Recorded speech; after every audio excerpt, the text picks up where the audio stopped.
Here we go. What's going on, guys? Welcome back to the Trench Grenade channel. I am your host, the average, properly zeroed rifle enjoyer that your mom said that we have at home. Thanks for watching. Guys, today I'm going to teach you how to actually zero your rifle properly, because some of you guys have been zeroing your stuff improperly, or you just aren't zeroed at all and you're just, I got to wait for my day off work to go zero my rifle, but that rifle's sitting next to you right now and it's unzeroed. If you're the guy with an unzeroed rifle sitting next to you, and when I say unzeroed, I mean you didn't follow proper zeroing procedures, go ahead, let me know down in the comments below, and you better just go ahead and knock out whatever exercise you have for the day. Just make it a hard workout, okay? Guys, I'll keep the intro short. Like the video. I enjoy reading your comments down below. I need you to leave a beer emoji, because I know it's the weekend. I know you guys are slacking, or you're just relaxing from your long, hard work, week of work, okay? So leave a beer emoji and leave some sort of comment about how you actually zeroed your rifle prior to this video. I want to know how you zeroed your rifle before seeing this, and if this impacted any change in your zeroing procedures, okay? The Patreon. Huge shout out to the members of my Patreon channel. Thank you. You're exactly the person that bought this video. So thank you. You motivate me every day. If you guys want to become a member of the Patreon, it's less than a cup of coffee a month. It's $5 a month, and it gets you access to a Discord server where you can find buddies to train with and to game with. You can stay up late and talk about why the 36-yard zero is stupid. Okay. So, with all that out of the way, the drink for the video is Starbucks. I grabbed it on the way back from the gym. I know there's going to be some guy in the comments that's like, how can you support Starbucks? Listen, your rifle isn't even zeroed, so how can you be a gun dude if you don't have a freaking zeroed rifle? Got him, Chief. Okay, let's get this show on the road. So, to tell you how to zero your rifle, and I know you guys like the long form format of my video, so I'm not going to rush to failure. I'm going to have a discussion with you. I know for me, it's a little weird because I'm just talking to myself, talking to the camera. But for you, on your weekend, you're probably like, Trench, take your time and articulate yourself. Correct. I'm going to do just that. So in order to tell you how to zero your rifle, I have to define what a zero is. A zero is the mechanical process of aligning your point of your sight to your bore, okay? Or your point of aim and your point of impact. It is the mechanical process of aligning. This weapon is clear, okay? It is a basic, you know what, Colt 6920? Someone will correct me. It's the most basic rifle. I took the sling off for the demo, okay? So don't be freaking out. Also, there's no white light because I move stuff around a lot for training, okay? So yeah, there's no white light and there's no sling. So it's for demo purposes only. Okay, also I put a random stock on here because the stock that was on here is being utilized for another rifle. Okay, so the purpose of zeroing is the mechanical process of aligning your point of aim to your point of impact at a certain range, okay? So it's where your optic and your barrel are going to coincide, okay? It's like imagine two lines converging at one point. They will converge at two different points, okay? So there's the spot you're going to zero at, and there's the spot you're going to confirm at. All zeroing is taking your time and getting this thing mechanically zeroed, okay? So that is the that is the purpose of zeroing, or the definition of zeroing. Now, if you're on the firing line, or you're going to the range today, or whenever you're watching this video and you're like, okay, I'm going to the range, I need to learn how to zero my rifle. Zeroing should not be a stressful event. It should be the thing that you take as much time that is needed. Of course, I took the sling off and now I'm holding this rifle. It should be the thing that takes as much time as you need, okay? So take your time zeroing. Don't get out in a hurry. It's not a training process.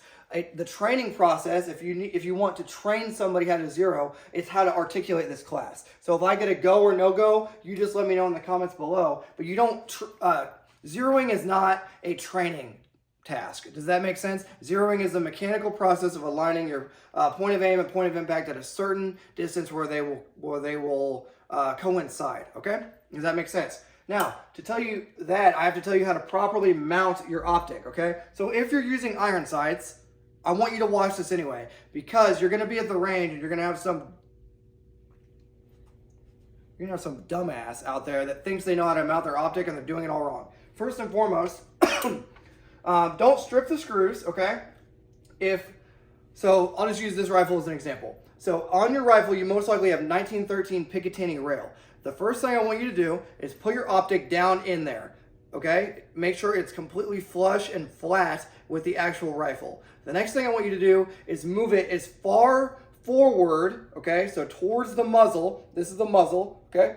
Move your optic in that Picatinny spot after it's actually in there, okay? Wherever you want to mount it. Move it as far forward in that little slot as you can. The reason is when this rifle recoils, it's going to go back and then it's going to go forward. Obviously, that's a dramatization, if you will. But it's going to go back and forward. So if you don't put your optic as far forward in the actual spot that you want it, it's going to eventually shift. Okay, you're leaving a room for error.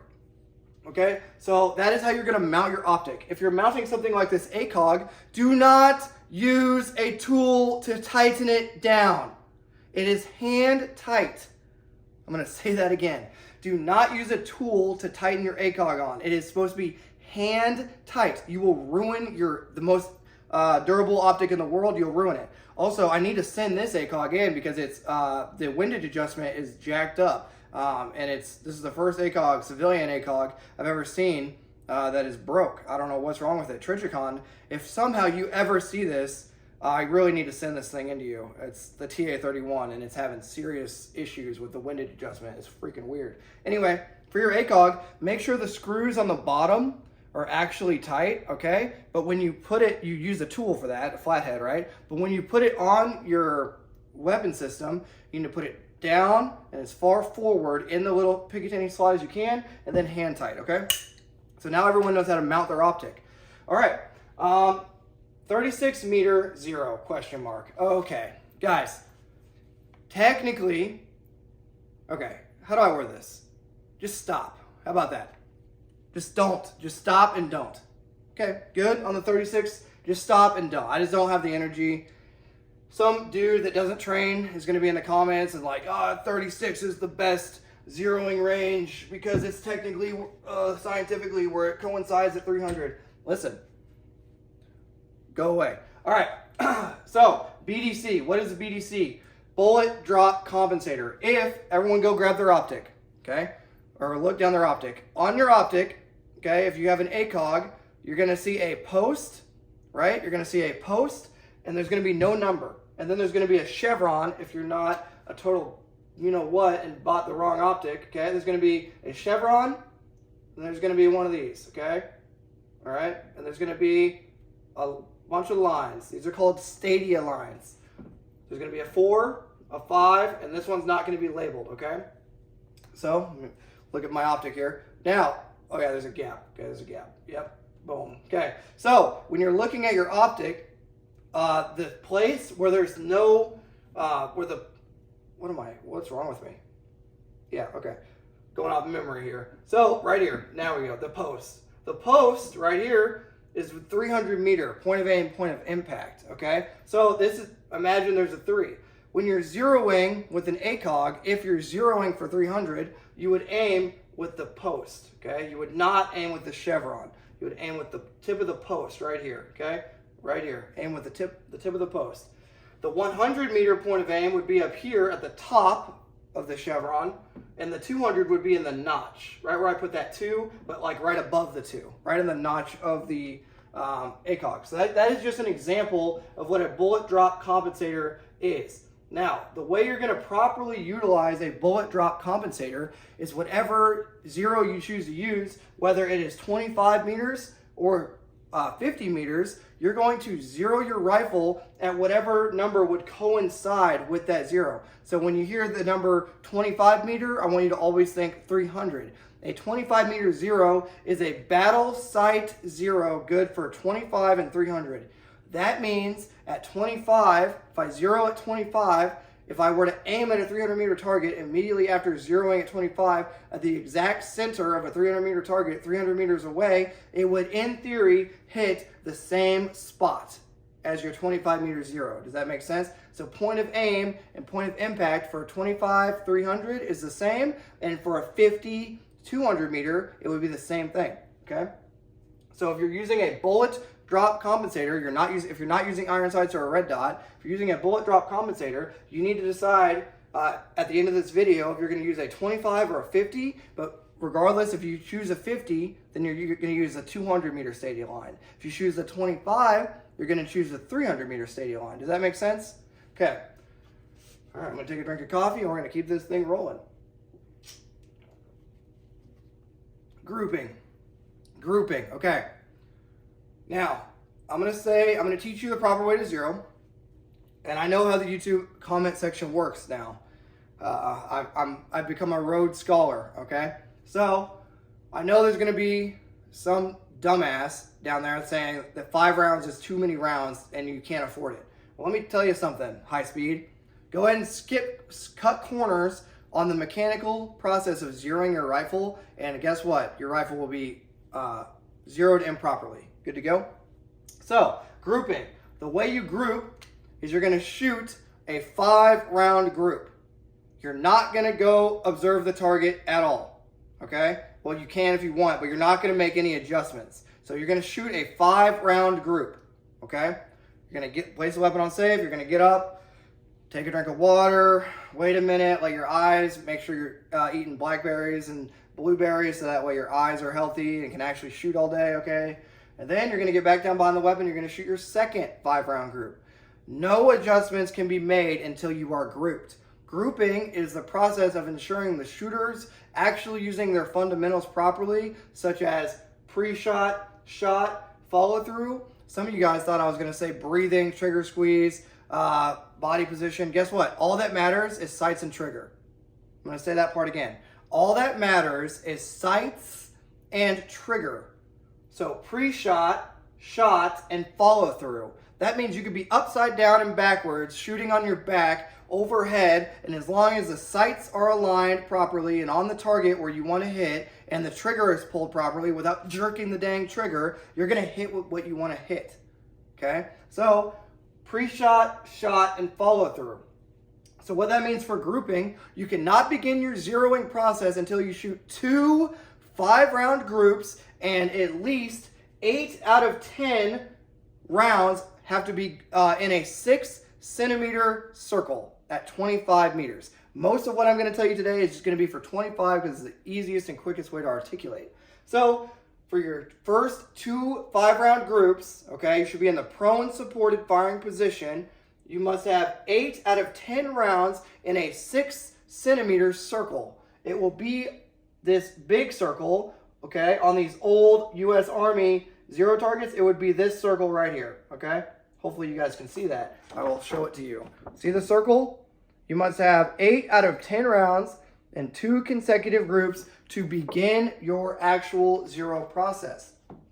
Now, that doesn't mean if you can't group, then you can't zero, okay? And if you can't group, that means you can't shoot. Some of you guys think you're Chris Kyle and you're not. Okay, so grouping. The reason why in a 6-centimeter circle is because most of these carbines that you're most likely using are 2 to 4 MOA guns, okay? Someone's gonna be like, mine's a 1.5. Okay, get some training. How about you go shoot a mag through it, then see what group you got. Okay, so that is grouping. So 2 consecutive groups, 8 out of 10 in a 6-centimeter circle. After you shoot those first 2 5-round groups, then you can move on to actually zeroing, okay? The third group should be on the target. The way you would make adjustments, I'll just write it down. If you're using iron sights, your rear sight aperture is 0.75 MOA adjustments and 1.75 for your front sight post. If you're using something like an ACOG, or you're gonna have to know what your adjustments are for your actual rifle. Obviously, you need to actually know that. But most other ones are 0.5 MOA. So I'll say that again. Your rear sight aperture, if you're using iron sights, is a 0.75 MOA adjustment, and your front sight post is 1.75. If you're using most modern optics, it will be a 0.5 MOA adjustment. If you read your zero target, or if you don't have a zero target, you can simply pull out your phone has a freaking ruler on your phone, and you need to make a 6-centimeter circle, okay? And you need to put a little tiny dot or a little tiny thing to aim at 25. If you read your zero target, okay, it literally will tell you every single one of these boxes is 1 MOA. Okay, so if I have a 2 to 4 MOA gun, that means we should be what? You do the math, but that is how you will actually determine your adjustments on the zero target. Okay, the way you will actually make adjustments is you will write LRUD on the target. Left, right, up, down. LRUD. Okay? So after you fire your first 2 grouping 5-round groups, their third, if you're actually grouped, your third shot group, you will write LRUD or left, right, up, down, and then you will make your first adjustment based on the MOA math that I told you just now. Okay? So every one of these boxes is 1 MOA, so based on your reticle, that's how you'll make that adjustment. In state, you want to end up, obviously all within a 6 centimeter circle, but you want to end up in the lower third, okay, just below center mass. And I'm going to explain why in a second, but you want to end up in the lower third, okay, somewhere down here of your little zero guy. And I'll explain what a battle sight or a bullet battle sight zero is in a second, okay? All right. Another key consideration, your barrel. Barrels, if you don't have doesn't matter. If I rest this barrel, okay, on something, it's going to flex the barrel. That means when I'm not shooting with the barrel supported, it's going to have different point of aim, point of impact. It's going to affect the point of impact.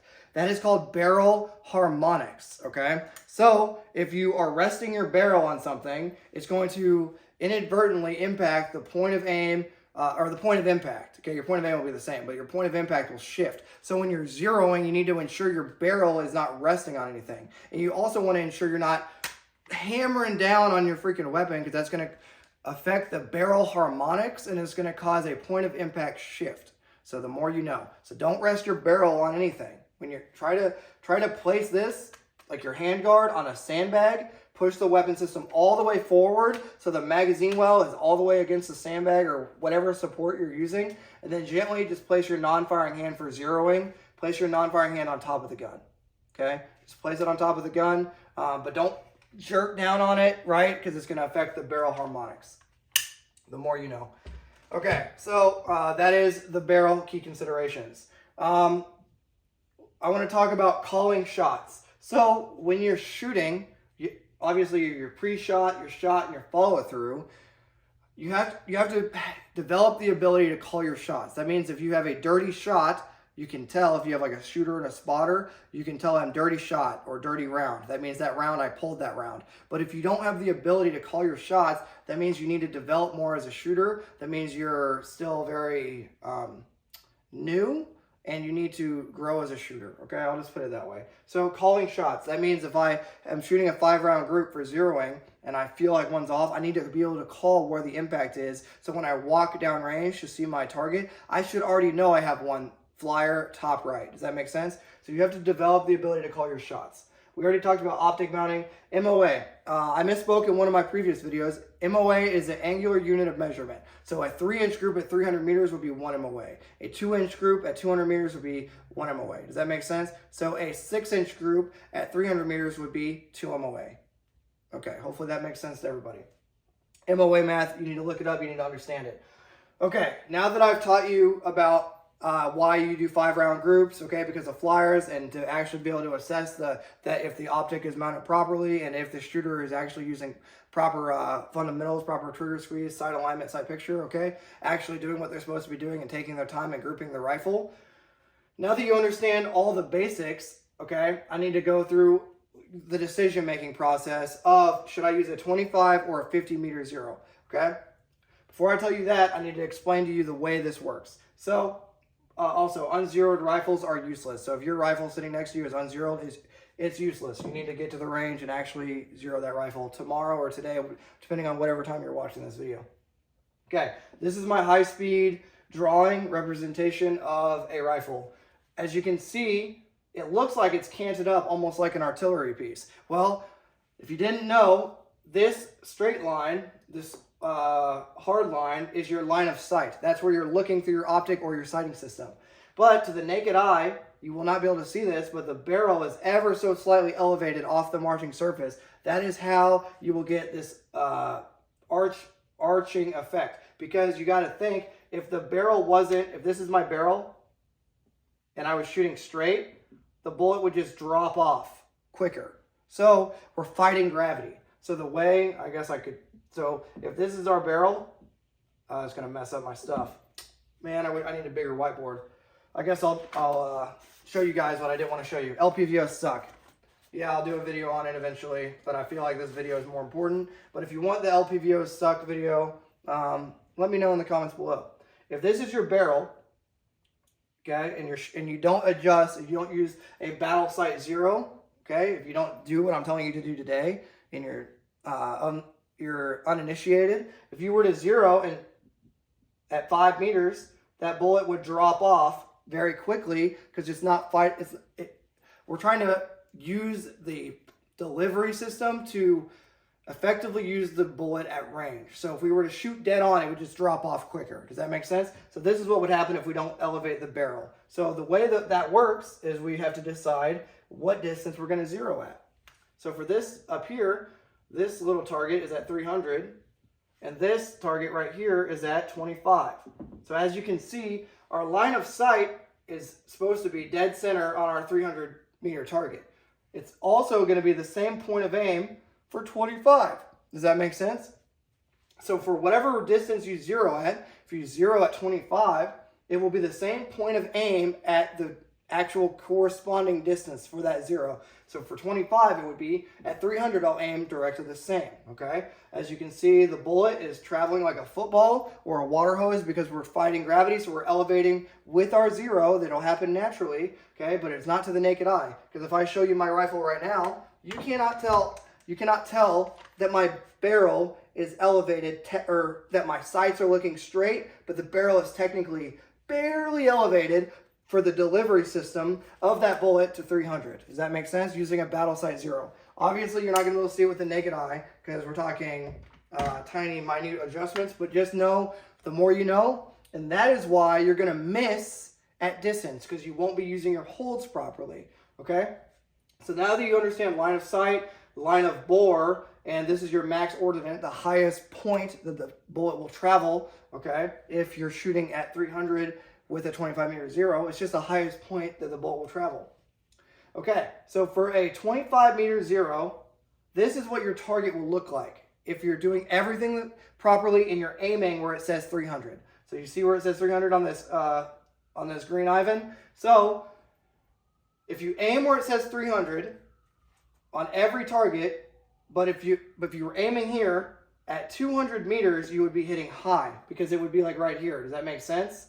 Okay, that is why if I have a green Ivan what am I doing? If I have a green Ivan right here, okay, I would be hitting, this is obviously a dramatization, at 150 meters. I might miss, because look, I might miss him over the shoulders if I was using my 300 meter point of aim, which is just dead center, okay? So for a 300 meter or 25 meter 0, if I aim dead center for every single target between 25 and 300, this is where you would hit. So 300, 25, 50, 100, and 200.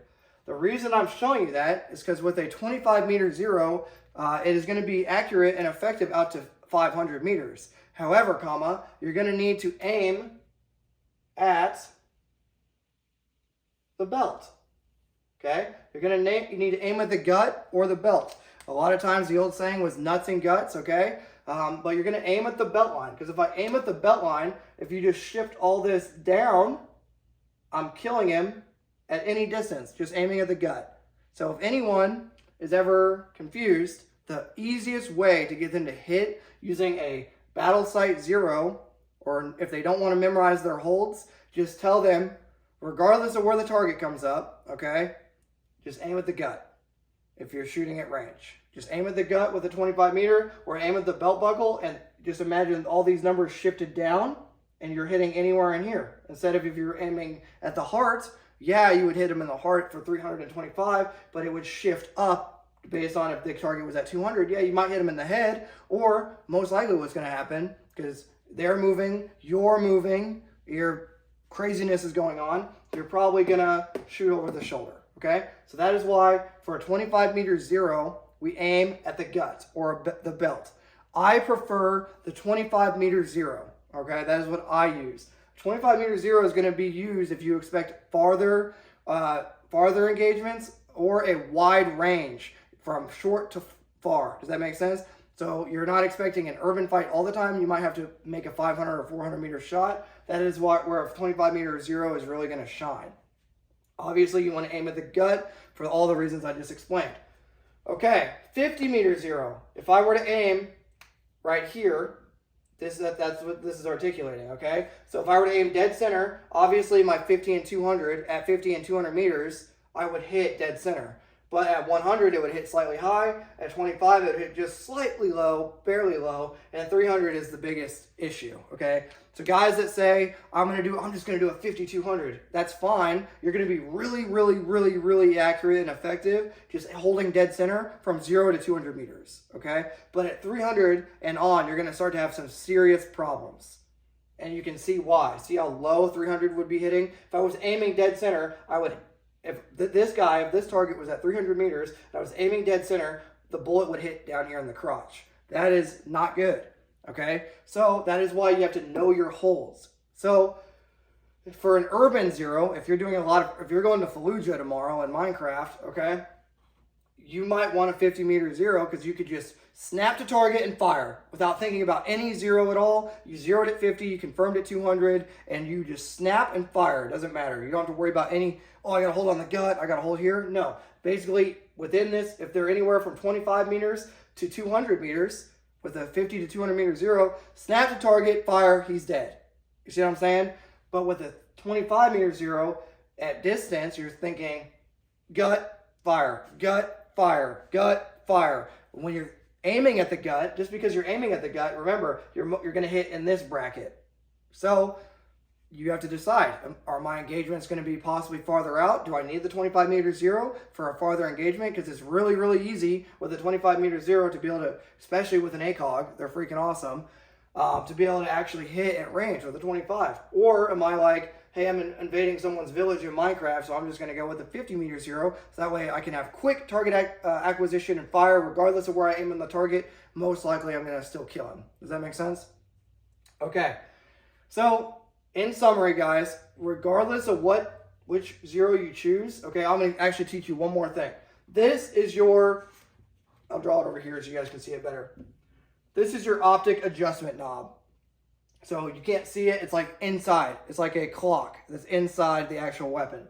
So every time you make an adjustment, okay, there's these little, you know, like the little clicky thing, when you're making an adjustment with on your windage or elevation, that clicky noise, what that's doing is setting it. I guess I should use a different color. So what that's doing is setting your adjustment. Maybe you set it in here. Okay, I got to go 3 right. So 1, 2, 3. Okay. The reason why I want to show you this is sometimes with some optics, it will get stuck on top, on the outside, not setting in all the way, not like setting into place properly. So let's say you're using an ACOG and your adjustment for your windage is 3 right. What I want you to do is go 5 right, 2 left. And then I want you to take your Gerber and lightly tap it. What that is going to do is set your adjustment properly, so it's not sitting up on these high parts, okay? Because sometimes with a lot of optics, if you just do, say your adjustment is 2 right, windage adjustment 2 right. Okay, say I start right here. Say this is where I start. I go 1, 2, but for some reason it stops on the high area of the adjustment and doesn't properly set for the actual adjustment. Well, if the adjustment was 2 right, had I gone 1, 2, 3, 4, back 2, 1, 2, right? And then tapped it, with that tapping and actually going past it and back to your actual zero, that's going to set it in the area you actually want it, okay? Hope I articulated that properly, but if you're confused, listen, if your adjustment is 5 right, okay, I'm 5 right, I need to make an adjustment 5 right for my zero, don't just go 5 right, go 7 right, 2 left, and then tap it with your Gerber lightly. That will set your actual adjustment properly so it doesn't click to one side or the other and mess up your zero, okay? A lot of guys don't know that, so I wanted to articulate that. Okay, guys, in summary, regardless of what zero you choose, you need to confirm it at range. So if I zero at 25, I need to confirm it at 300.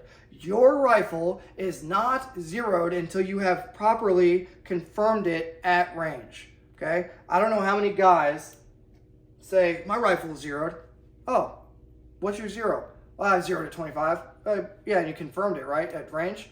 I don't have a range in my area. That sounds like a you problem. So if your issue is I don't have a range in my area, you need to schedule a trip, right, to a range that has terrain that you can actually zero properly and confirm. Bring all your rifles or whatever you got going on. Make it a 0 day. Make sure all your stuff's mounted properly before you go out, and make sure you actually confirm at range. Because if you don't confirm at range, your rifle is not zeroed. Because at range, yeah, 25 meter zero is really good. And it's really good, or 50 or whatever zero you choose. It's good to get on. It's good to get good or close enough, but you will have to make minute adjustments when you actually shoot targets at range. So just saying I zeroed at 50 and it's zeroed. No, did you confirm at 200? Because when you confirm at 200, you're going to have a slight impact shift, okay?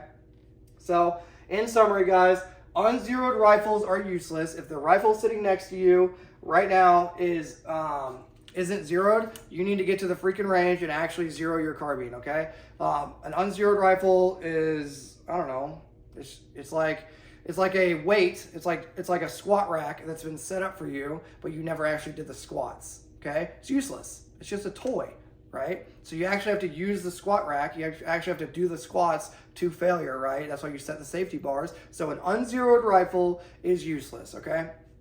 If this helped you guys, let me know. If this video, if you're like, I've been zeroing wrong forever, I've just been firing one round and going down range and checking it, well, that's stupid. But if this video helped, let me know in the comments, guys. Leave a comment. Consider becoming a member of the Patreon. It's only $5 a month and gets you access to a Discord server where you can come hang out with the boys, okay? Stay up late, talk about why 36 meter zeros are stupid. All right, guys.